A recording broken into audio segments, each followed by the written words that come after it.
Welcome to This Is Money podcast, sponsored by Charles Stanley Direct. I'm Georgie Frost, and joining me and Simon Lambert today is Lee Boyce. And coming up, interest rates are cut in time for Christmas. But what does it mean for your money, and where will they head next? Also today we take a look at the social media money trends the young'uns are keen to try next year, plus tell you how to find out if you are richer than your neighbours, and we'll teach you how to spot counterfeit goods. We also have more neighbourly fence-related disputes. Oh, how we love them. Don't forget you stay up to date with all the latest breaking money news. Just go to thisismoney.co.uk or download the app. But first, a message from our sponsors.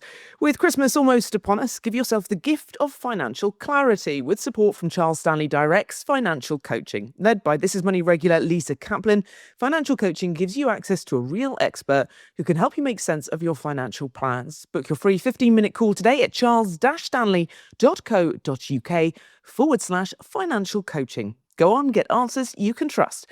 Remember, investment involves risk. Now back to the show.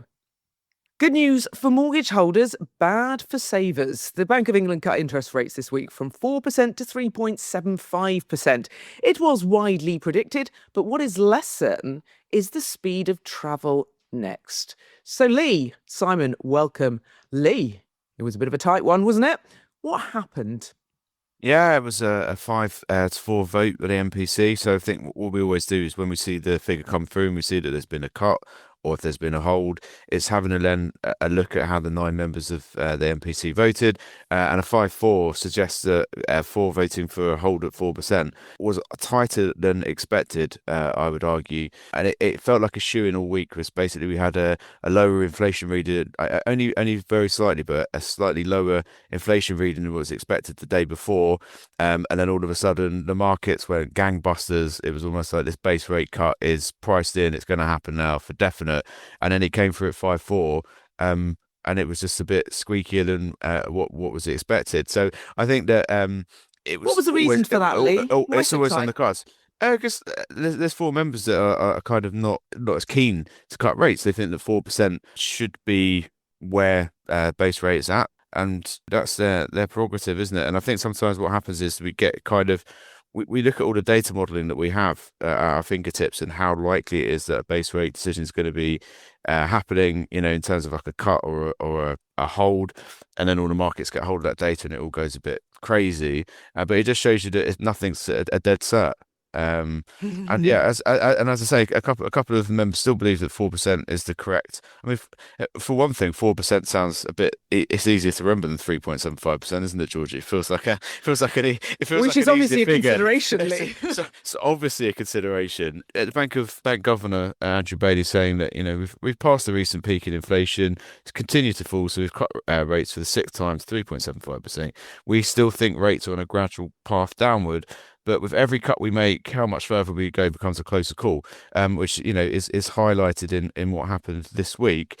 And as you say, it's the picture is for mortgage borrowers, for people who are coming to remortgage and all that kind of thing. And mortgage rates are kind of, banks have already been pricing a lot of this in anyway. I would say in the last couple of months, and we have been seeing mortgage rates nip downwards. In terms of savings rates, actually, to be quite frank, they've held up pretty well. There's actually been some best buys that have come out in recent times, 1-year fixes. You can still get plus 4% on your savings. There's plenty of accounts out there that still beat inflation. So it's not all doom and gloom for savers, this decision, and there's lots of moving parts that kind of factor how banks price mortgage rates and how they price savings rates. But as I say, I think that the tighter call probably shows that it's going to be more difficult next year for there to be any more movement in terms of base rate cuts. But 3.5% sounds like a smoother figure than 3.75%. So perhaps they're factored in. I'm pretty sure in the minutes that's there, Lee. How does this sound? Simon, what did you make of it? What picture is the economy painting, and therefore members of the MPC looking at? Because clearly, they're all looking at the same data, but they're coming to different conclusions, which is thus the issue with the economics. But what did you make? Too cautious? I think we forget as well, don't we?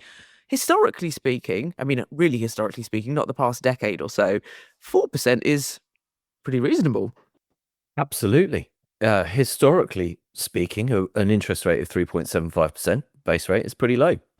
And what you need to look at is what is the rate that the Bank of England would consider to be its neutral rate at a moment in time, or a moment that it's looking forward to in time, not this moment in time, but where it thinks the path of interest rates is going to meet the path of the economy. And the neutral rate is the idea of being this rate that it's Goldilocks, not too hot, not too cold. It's not going to cause the economy to overheat. It's not going to cause the economy to go too cool. But what the Bank of England is actually targeting is not the economy. We have to remember that. The Bank of England MPC's remit is to target inflation and to have inflation at 2%. So when we talk about a neutral rate, we're talking about what the neutral rate would be for inflation to be at 2%. There are some that argue that the Bank of England should have more of a dual remit, that it should be targeting inflation and something economic. So, for example, the Fed in the US targets inflation, but also targets full employment. But what it's looking at is you can use inflation as pretty much a proxy for the economy. And it's trying to get us to that point where inflation's not going to go up too far, not going to go down by too much. And that's broadly the kind of like economic stability thing I was talking about a minute ago. And there are economists out there who think that rates should come down further before we hit that. The Bank of England itself has said that it thinks we are still on a gradual downward path for interest rates. But there are not many people who expect the Bank of England to go much lower than it has done now, barring some form of economic shock. So the projections are for maybe another 2 rate cuts, take us down to 3.25%. One of the economists at Deutsche Bank this week said that, we stick to our call for 2 further rate cuts in 2026, one in March and another in June, taking bank rate to a terminal rate of 3.25%, broadly consistent with our estimates of the current neutral rate. The question is, if we vary from that expectation, the expectation for like rates to be cut 2 times next year, which side are we going to be varying on? Are we going to be varying on the they get cut by more? Or are we going to be varying on the they get cut by less? Now, I think investors are hoping that we're going on the cut by more. I think mortgage holders are hoping that we're on the cut by more. But I think there is also a risk that we have the cut by less, and people should be prepared for that. Lee, talking about preparation, savers, mortgage holders, if you're looking to remortgage anytime soon, if you're looking, at your savings rate and thinking, I could do better than that, what should you be doing? Well, in terms of your mortgage, if it's time to go and renew and remortgage, rates have, slid down a little bit compared to where they were at, say, a year and a half ago.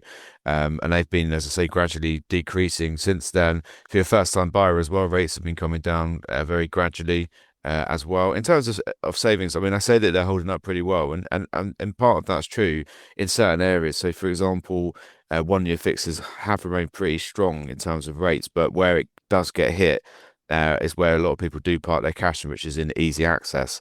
And you will see easy access rates start to slip, I would say. And we actually had a comment in our piece this week from James Blower of the Savings Guru, who's basically warning that there's going to probably be deeper cuts in savings rates next year. He's saying current rates are already priced above where I'd expect them to be for both the current base rate and the outlook going forward. Given this, I expect 2026 to deliver deeper cuts than just a drop in base itself. So I think for that reason that it might be wise to be looking at fixed rates if you can lock your money away.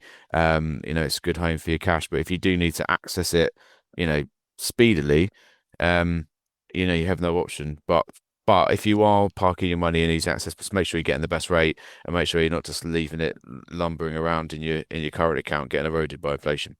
Simon? And the thing I would say on that as well is don't lose 20% or 40% of the interest that you're getting because you foolishly put your money into a taxed savings account rather than into a cash ISA.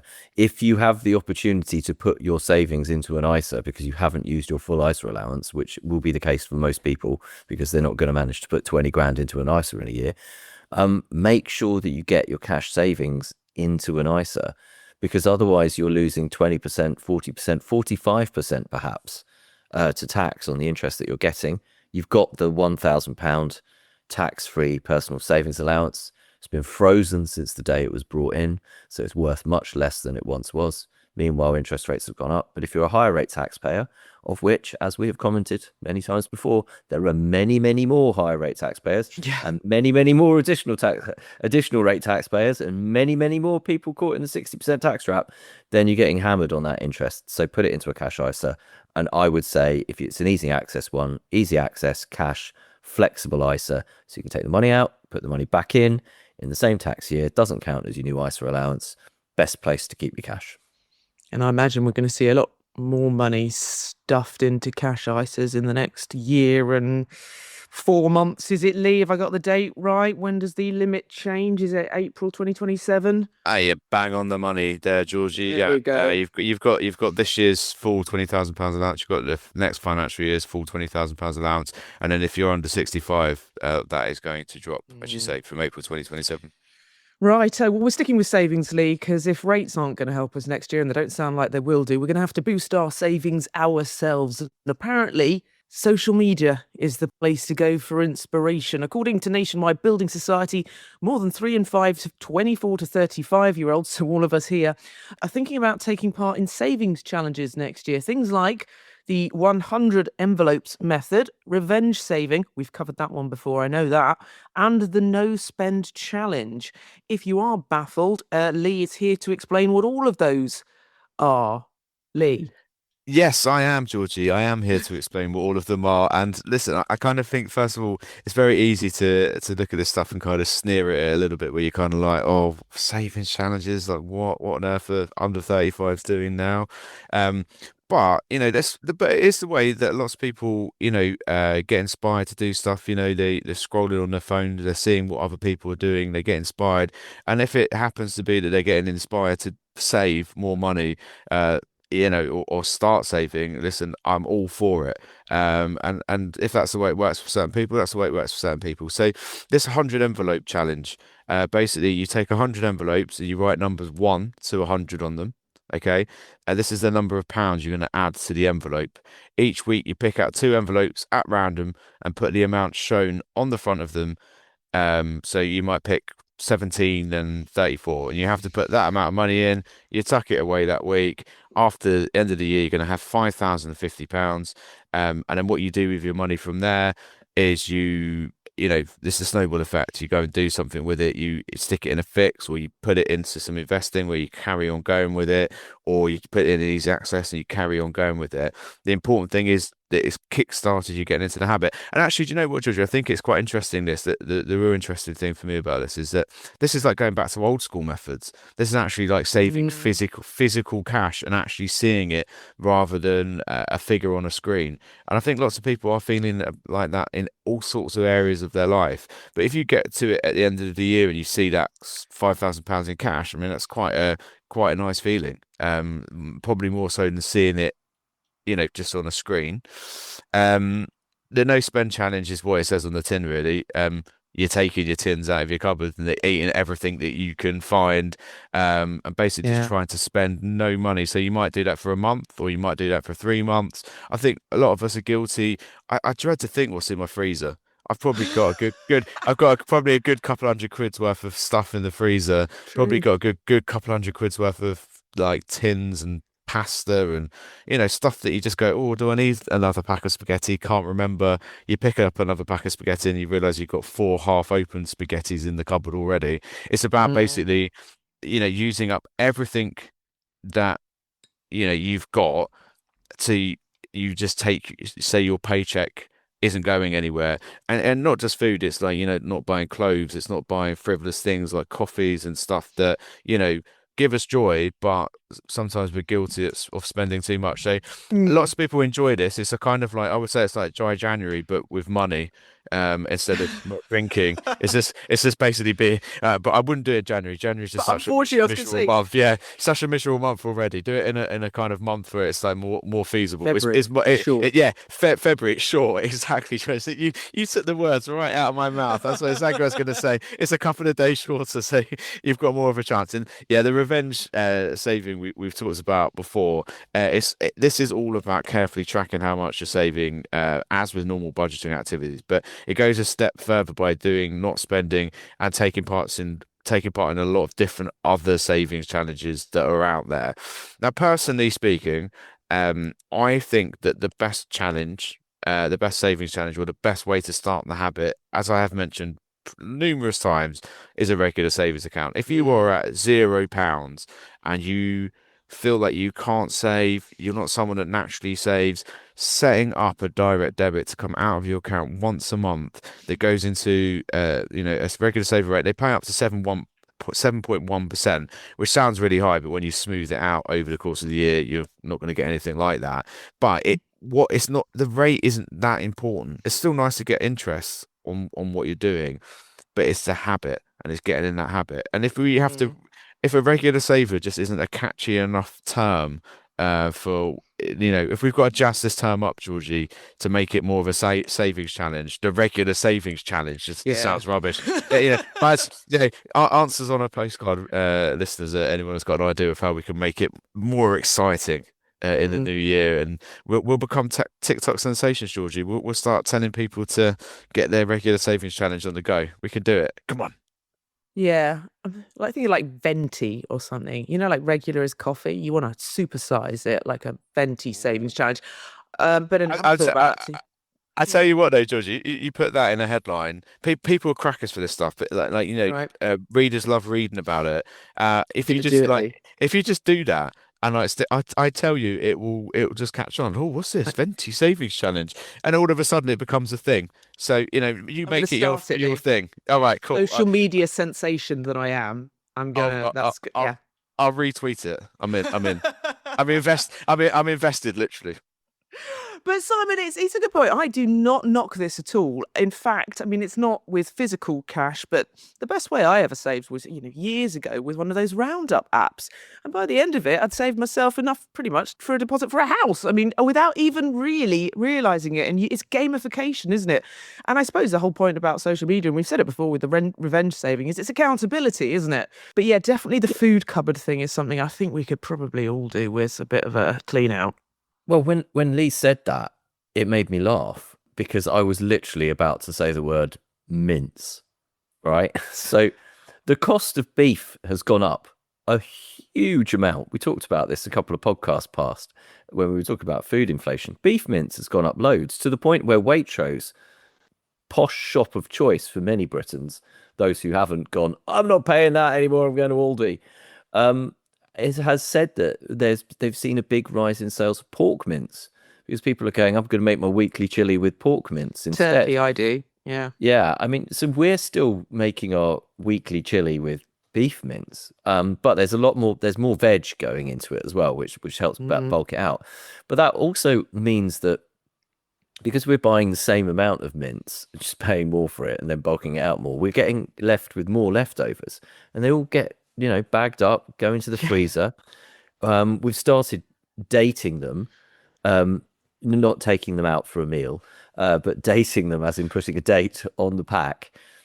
But what we haven't really managed to do is start eating them. And now I'm getting an increasingly full freezer. But I'm thinking perhaps what I've created is an investment scheme, because every time we the chili and then put it in the freezer, the value of the chili goes up because the price of beef is going up. But what we need to be careful not to do is that mistake that many investors make, which is riding the market all the way to the top and then riding it back down. So I need to eat that chili and cash in my gains on the mince before the price crashes or also the quality crashes. Because, I mean, this did come up the other week where my wife... I'd said, don't order mince this week. We're going to eat something from the freezer. She's like, which one should we eat? And she's like, we've got one dated 2024. And I was like, on the basis we're never going to eat all of this stuff, let's start with a more recent one. Although we should have eaten the 2024 vintage because obviously that's the one that's gone up in price the most. Maybe we're just holding on to it like a good bottle of wine. Well, I'm just looking at this AI overview as you said this because I thought it was about 3 months you could keep it in, and it says you can keep beef mince in the freezer indefinitely for safety. For safety, I take if I kept take at 0 degrees, but best quality used within 3 to 4 months. I take all of my food safety advice from AI overviews. Yeah, exactly. It's notoriously correct, AI. Yeah. Are we cruising into Christmas taste tests here? Because this is where this feels like this is all naturally going. Is this where we're going? This is where Georgie. Simon's old chili out of the freezer. We should have done a taste test. This is where Georgie Glorious. reveals that 10 years ago she froze some turkey ham.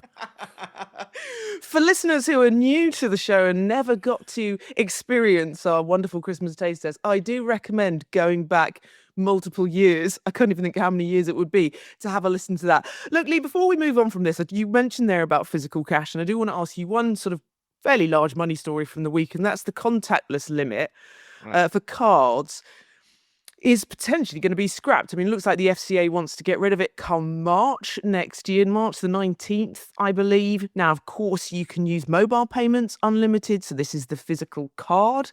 £100, they're saying.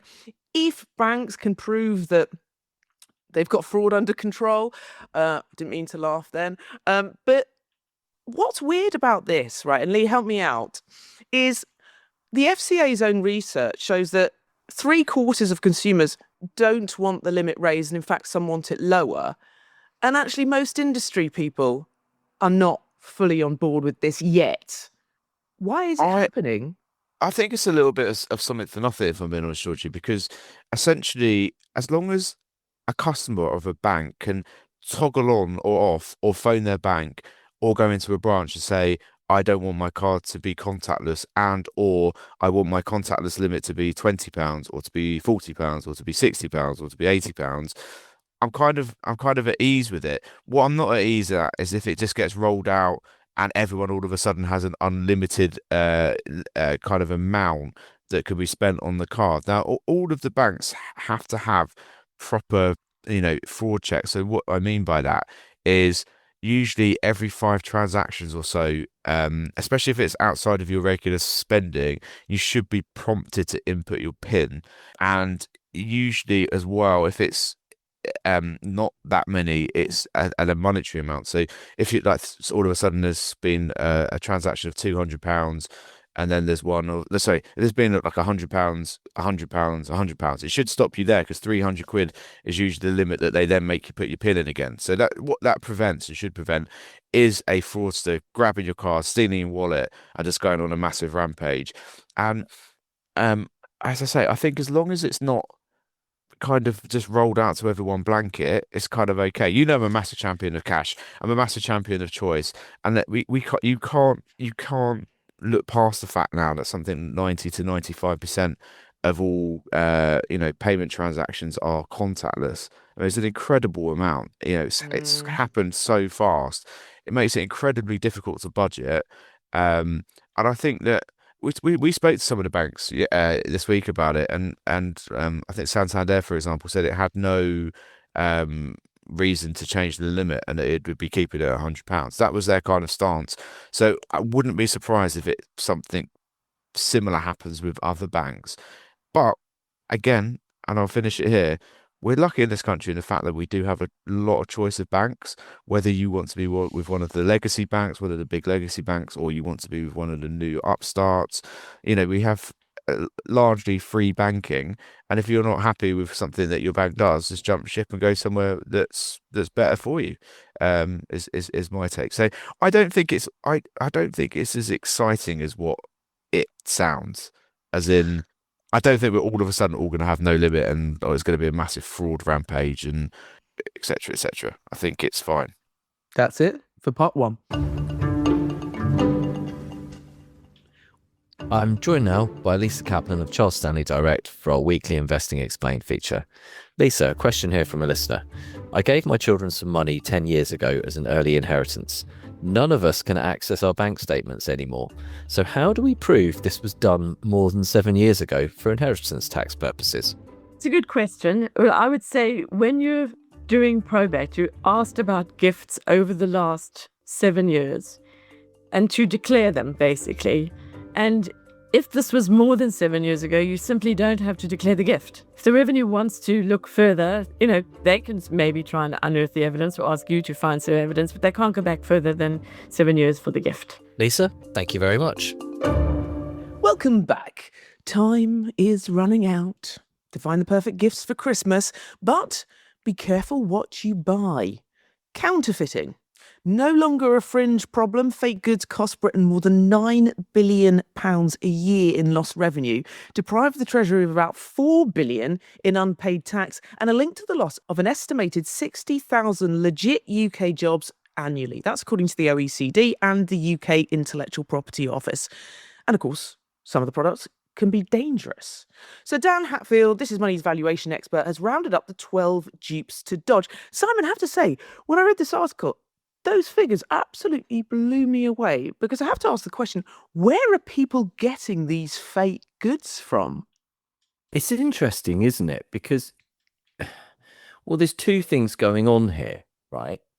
Firstly, there's obviously the black market for this kind of stuff, right? So, picking them up online, probably increasingly, but also still physically as well. But secondly, you kind of think that in an advanced consumer economy, like, the level of fakery that's going on wouldn't happen. And I must admit, the place where this crops up, and this is a bit tangential to be clear on this, is honey, right? A huge amount of stuff that's sold as honey in this country is actually fake. It's like a sugar syrup. It's like from China kind of thing. And it's on the shelves of our supermarkets. And I find this absolutely astonishing that in this day and age of, food safety and all that kind of stuff, that you can do that kind of thing. But anyway, basically, this huge amount of stuff that's being sold, a lot of it is coming online. And people see it, I think, as a kind of victimless crime, perhaps. They go, oh, well, do you know what? It doesn't matter. I'm just saving some money, that kind of thing. But some of these things can be dangerous. So, for example, knockoff toys. Authorities seized over 400,000 unsafe toys last Christmas. Common dangers include choking hazards, loose batteries, toxic plastics, illegal chemicals, faulty wiring. So, it's like people spotting trends and exploiting them. Fake Labubu dolls, K-pop demon hunter stuff, all that kind of stuff. Counterfeit jewelry, fake watches, counterfeit electronics, fake designer handbags. A single Midlands raid uncovered £3 million worth of fake luxury bags, counterfeit clothing, fake trainers, fake perfume, counterfeit cosmetics. And the counterfeit cosmetics and fake perfume one, the fake perfume one's quite a bad one, because actually some of this stuff can be really harmful for people when they spray it on their skin. The counterfeit cosmetics is another dodgy one. And going back to my point about the honey, there was a report earlier this year about like sun cream, and loads of sun cream just not actually doing what it says on the tin, and protecting people and things like that. And so stuff like this can be, very bad for people. Lee, what has Dan said? What are the main ones to watch out for? What can you do? How can you spot it? Is there a trick? Well, actually, Dan and I spoke on the phone a couple of weeks ago when we were talking through this story, and actually, I'm kind of really passionate about this, because I think that, unfortunately, there has been cost of living pressures, and the pressure of Christmas is that I think a lot of parents, especially, if you're squeezed or your budget's tight, but your children, want certain toys, and let's face it, Georgie, some of this plastic tat and stuff that's out there, it's expensive, and my wife and I were talking about this the other week. She's got no idea how much like a games console costs, for example, and one of them flashed up on an advert, between a TV break, and she was like, "Is that how much a games console How costs?" much is it? Like £400 or £500, with a Whoa. game and whatnot, depending what you're buying. Switch 2 is about £350, something like that. Either way you look at it, it's a lot of money.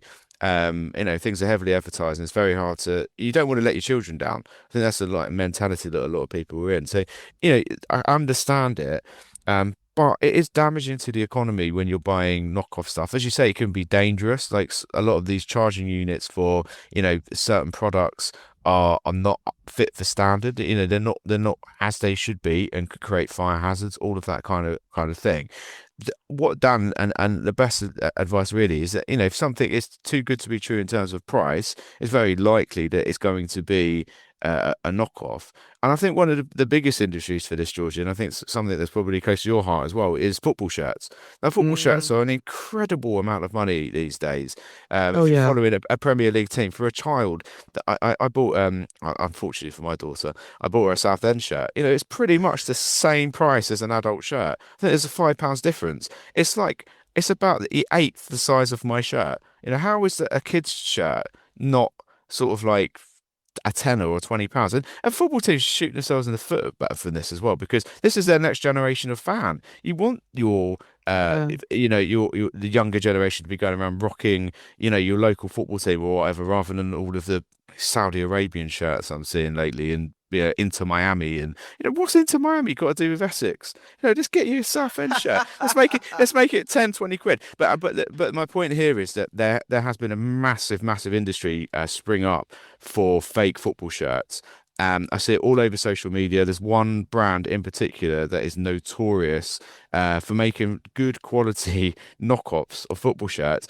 But football fans will go, well, if the football team that I support is going to charge me 120 quid for a shirt with the name on the back, with the badges on, all that kind of thing, I'm just going to go and undercut them and get one for a tenner from a Chinese website that's pretty much the same thing. It's harmless. I'm just one person doing that, but lots and lots of people do that. And it's just the balance, isn't it, Georgie? Because as I say, I understand why people do it, because things like football shirts are expensive, but it's almost like, I just don't do it whatsoever. Just don't wear the shirt. That's your football team's problem, isn't it? That's their lost revenue problem. And there's other ways and means to show your support. But there's lots of different examples like that where you could look around the counterfeit industry. And we just wanted to get this out here just as a kind of reminder to people before Christmas, not to get panicked and pressured into buying on social media, for example, where people can advertise quite easily without that many kind of steps. And you end up with something that's counterfeit, something that's dud, something that's dangerous. And it's just food for thought, really. Absolutely right. I mean, the football example is a great one, because pressure from your kids, they want to wear the shirt, support the club, and yet you're paying 70, 80. I mean, God, if you get your name on the back, goodness me, it's such a lot of money. So I can understand if people are looking at it from a cost perspective. But I also think a lot of people can accidentally get something. So I guess it's that old, and if we could put it up on frame it, if it sounds too good to be true, it probably is. Is that right, Lee? Is that the moral of the story? It is the big moral of the story, but the other moral of the story is, as well, is to think, this isn't a victimless thing. It costs the economy. It might be made by, slave labor, or it might be made by people with very poor working conditions. You might be getting perfume or cosmetics that are made with all sorts of like chemicals that you don't know what's in there. It's just a kind of like, it's not me being negative before Christmas. It's just a kind of like warning to really think about what you're doing and where you're buying your items from, and if possible, support your local retailers, local toy shops, local. Yeah, exactly, Georgie. Yeah, and hopefully you won't go wrong. Simon? Well, yeah, I think the big thing for people is if they buy something that they think is real and then it turns out to be fake, and they've paid big money for it, because it's not always at both ends of the spectrum. It's not that, oh, that's actually really cheap. It's that's just cheaper than it should be thing. And especially with all the buying online and things like that, it can be difficult to work out. I know we had this when my daughter wanted some perfume, and it's like, I'm like, okay, but is that just fake? It's 30 quid cheaper than the unbelievable price of the perfume, for example, but is it just fake? The football shirt thing, I can absolutely see why people buy knockoff football shirts that look like the real thing, right? I can absolutely see it, because it's like 80 quid or 20 quid kind of thing. Because the problem is when people are buying football shirts that are 20 quid cheaper than the real deal, and they're still spending 60 quid on the shirt or something like that. But yeah, it is literally just what you said. If it looks too good to be true, then it probably is. If you or your loved one or your child or your grandchild really wants that thing that's expensive, They're on the good list. They're not on the naughty list. They've earned it, right? I would say from experience of when I was a kid, and I can remember that, and there being some things that I really, really wanted, and then I just got bought something that was a bit different to it, but sort of the same, and you were just like, oh, like as a kid, you really pin your hopes on certain things, and if that is the case, then maybe do buy them that thing, but don't be compelled to buy them all the other crap that you're going to buy them as well. Like cut back on the other bits and buy them the really expensive thing if you really want to do that, or get someone else to chip in, or just go, do you know what? It's unreasonably expensive, and there's a lesson in life sometimes that you need to learn. You just can't have unreasonably expensive things all the time. Well, I was thinking Christmas. Rather than the football shirt, you give them 100 envelopes, right? With 1p, 2p, 3p, 4p. You give them 20 quid and you say, look, by the end of next year, you'll have saved 50 quid. That's 70 quid. You've got your football shirt and you've got 100 envelopes to play with. What kid would not want that, you know? Spot the one person here who doesn't have kids. Right. Encourage them to sell some things. They can use some of the money to go towards it. Oh, we're one step away from getting coal in your stocking, aren't we here? I was going to get you a present, but what I actually did instead was I got you the idea of selling some of your stuff. Georgie, when you said 100 envelopes, I thought you were turning like kids' Christmas presents into gambling. So basically, you put like some football tickets into one envelope, and all the other 99 are empty. And if they find the correct one, they can go to the football. But if they can't, they've got 100 to 1 odds. But if you can't, you're not getting a present. That's where I thought you were going, and I thought it was genius. I liked it. Just get to keep the envelope. Yeah, no. All right, let's move on. Have you ever pondered, am I better or worse off than my neighbours? Well, ponder no more. To save you from awkward conversations, Money Mail, and this is Money Crunch, new data from the Office of National Statistics to create a calculator that lets you see where your household income puts you in your location. So you just enter your household income, your postcode, into the tool to see how you compare. Okay, I can't really say that I've thought about this one, to be honest. It's not, no, Lee looks like he hasn't either, but people do. There's a whole expression, keeping up with the Joneses, isn't it? But what do we mean, Simon, by household income? How are we measuring this? Well, household income is the thing that really matters, I think, because it's the thing that for many people will define how comfortable off they feel. Now, your wealth is obviously dependent on, you know, what you've built up, your savings, your investments, your pension, your house, that kind of thing. But some of those things are notoriously difficult to spend. Your house is hard to spend. Your pension is difficult to spend until you reach pension age. Your savings and investments, if you're financially savvy, you probably don't want to be spending those. You're probably hoping to accumulate more of them. What really matters is how much you've got coming in every month. And what really matters is whether there's two of you with a substantial amount coming in every month. Because if there is, your lifestyle could be really quite different to if there's only one of you with money coming in, or you're just by yourself. There's what's called the kind of the single premium, isn't there? Where people who live alone, and whatever stage of life they're at, it costs them quite a lot more money because they don't get to pool their resources and share their costs.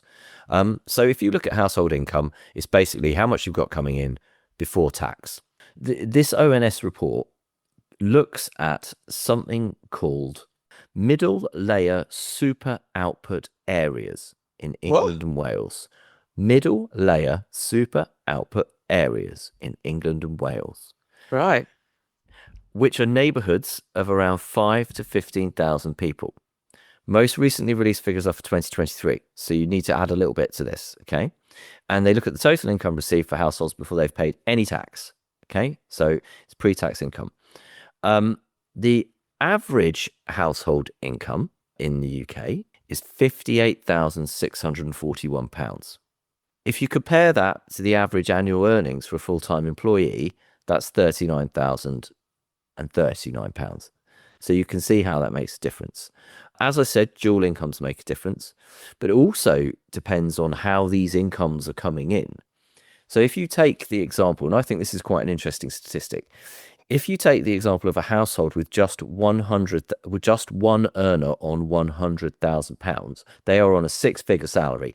That's a lot of money. They are being very well paid, right? Versus a household with two earners, both on £50,000, who are well paid compared to most, but they're just knocking on the door of the 40% threshold, right? The first one is going to see pretty much £50,000 of their income taxed at 40% at the higher rate, because once they go over the higher rate band, which is just above £50,000, they pay 40% on all their earnings above that. The second household, where we've got two £50,000 earners, they're both going to just pay basic rate tax. And if you look at it, the £100,000 earner after income tax and national insurance would take home £68,561. But the pair of 50,000 earners would get £78,500. So they're getting an extra £10,000 of household income that stays in their pockets every year due to the fact that those earnings are split. That's nearly £1,000 a month in their pocket, not pre-tax. This is post-tax. If you had an extra £1,000 a month, or nearly an extra £1,000 a month coming into your household every month, you would feel considerably richer. For most people, you have to go a long way up the income scale before an extra, 800, 900 quid a month wouldn't make you feel considerably richer. Anyway, you can use this calculator to drill down and see where your household income puts you in your neighborhood. Are you near the top? Are you near the bottom? Are you in the middle? And then we've also looked at some of those neighborhoods and which are the ones with the most money coming in. So it's not a question of you looking over your fence and thinking, I wonder if the Smiths get more than me. It's not quite that detailed. No. I mean, the question is, how far are we in an AI digitally enabled world from being able to do that? And I did actually read that there's one of the Scandinavian countries, it might be Norway, where people's tax returns are public. So in Norway, we could conceivably build you a calculator allowing for data protection and stuff like that, that would allow you to genuinely see whether you've got a higher income than your neighbor. Now, the thing that I think is interesting in this, okay, is firstly, the highest income neighborhood does not directly match the most expensive one to live in. So the highest household income neighborhood is the southwest London suburb of Richmond Park, Sheengate and Petersham. Average household income there is £128,590. That's 75% higher than the average for all of London. And that puts it next in the rankings is Herne Hill and Dulwich Park, which is very, very nice. Okay. Nice bit of posh South London, sits between Brixton and Dulwich. Average household income is £125,416, but it's not the poshest and most expensive bit of London. In fact, you have to wait until you get to number 3 in the list to hit Kensington, and you get South Kensington at 122,200. You then get Kew Gardens at 119,800, and after that, Alexandra Park in North London at 118,663. The only place outside of London to make the top 50 was Hinchley Wood and Weston Green in, you guessed it, Surrey. Just a little thing about my patria, Norway. Yes, you can see people's records, but they also keep a record of who's been looking. So it can't be secret. There you go. Anyway, talking of neighbours, Lee, you have a question for consumer rights lawyer Dean Dunham. You do love a good fence dispute, but this one's an interesting one. I mean, they're all interesting, but this one is quite interesting. My neighbour is building a kitchen extension, and they want to temporarily move. This is not me, by the way. This is your reader, right? They want to temporarily remove part of my garden fence to give their builders more space to work, right? This will be inconvenient, doubtless, because they'll be trampling on my garden. I have nice plants along the fence, and it will compromise my privacy. However, it will be hard for them to complete the extension without it. Can I say no? Look, Lee, I'm no consumer rights expert here, but I don't know. I am confident you can say no, surely, to something like this. But Lee. Oh, just like, pour yourself a cup of eggnog, have a couple of mince pies, pass them over the fence, get festive, have a nice time with your neighbours. This is the time of joy and kind of love. And why are we Lee, they just want to talking? take your blooming fence down. Now, listen, I'd be absolutely incredulous if the neighbour tries to do this. Yeah. Dean says technically, yes, you could basically say you can't do this because My the land, garden is yours, my fence. and a convenience for next door does not trump your property rights. But then, interestingly, he does go into the law, and he says the law does expect neighbours to behave reasonably, and this is where things get a little more nuanced. If their builders genuinely cannot complete the work without access, your neighbour may apply to the court for what is commonly referred to as an access to neighbouring land order under the Access to Neighbouring Land Act 1992. This allows access only where it is necessary to carry out basic preservation works, not because it's quicker, cheaper, or more comfortable for the builders. He goes on to say, even if such access was were granted, it would come with strings firmly attached, such as limiting timescales, strict conditions, compensation for inconvenience, and an obligation to reinstate your fence and garden exactly as they were. Your privacy and security should be protected and not sacrificed. So, to cut a long story short there, Georgie, it would be very difficult probably for your neighbours to go to court to get that order through, depending on what the work is that they're actually getting done. I reckon if it was something really important, like underpinning a house or something that structurally needs to be done to the house to make sure that it isn't damaged or something, to fix it. If it's something cosmetic, like you want to get an extension, I think it's probably a little bit more difficult. Where things could get interesting though is that compensation line, because you might end up with a compromise where you say to your neighbour, look, let's do it. You could do it, but take pictures of this, by the way. The fence is exactly the same. The garden looks exactly the same, and if you pay me £3,000, you can do this 6 weeks. Whatever. Something. I think a lot of neighbourly disputes come from like not compromising or just like taking a position of, well, I don't want my neighbour to do that. I'm not letting my neighbour do that. But again, it depends. It also depends on your relationship with your neighbours, doesn't it? Like, I live in a cul-de-sac, get on perfectly fine with the neighbours. Find the neighbours on the whole are pretty, handy. How else would I know what bin to put out if I didn't see the guy who puts out his bin a day early? I'd never remember if it was recycling week or non-recycling week. I think you've just got to build relationships with your neighbours and just get along. But you don't want people trampling over your garden and destroying it if you're unless you are reasonably compensated. That's my opinion. We've heard the legal viewpoint of it. I think it'd be very difficult to go. But you then have to live with those neighbours next door to you potentially for another year, and they might move because they're fed up of you, or they might stick around, and it all might just get a bit awkward. And that's where this neighbour stuff is kind of frustrating and upsetting for people, because we live on an island where a lot of us, especially in the southeast, are just crammed in next to each other. Sometimes we don't want to move house because we're happy in the area, it ticks a lot of boxes, but we want a little bit more space. And it's sometimes quite difficult to get planning permission, and there's a lot of red tape to get through, including pleasing your neighbours. Simon, stat of the week. Is it Christmas yet? Okay, my stat of the week is 73 feet and 6 inches, or 22.4 meters. It is a statistic that has nothing to do with money, but maybe Fences. Or nothing to do with fences either. You don't want a fence that high. It's No. but everything to do with the kind of spirit that makes this country great, right? And actually that is going to drag us out of the gloom and into the positive light. That is the height of the wave that Laura Crane needs her wave that she surfed this week to beat for her to become the female surfer who has surfed the biggest wave in the world. Okay, she was towed into a monster wave in Nazaré in Portugal this week.